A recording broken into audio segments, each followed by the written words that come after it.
Hello everyone, এখন আমরা সবাই মিলে যাচ্ছি মতুয়া মহোৎসবে।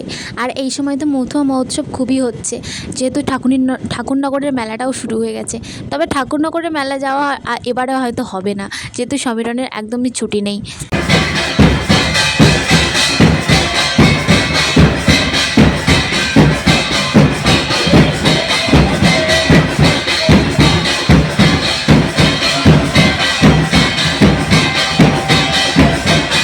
ওখানে আমরা গান শুনছিলাম, গান শোনার পরেই চলে আসলাম খাওয়া দাওয়া করতে। গান শেষ হলে তারপরেই খাওয়া দাওয়া দেয়।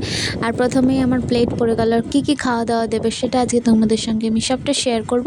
আর সত্যি এই খাওয়া দাওয়াগুলো কিন্তু অসাধারণ, আমার তো খুবই ভালো লাগে। প্রথমেই দিয়ে দিল ভাত ভাত পড়ে গেছে সবার। তারপর দিল কচু শাক, এই কচু শাকটা এত সুন্দর খেতে লাগে কি বলবো।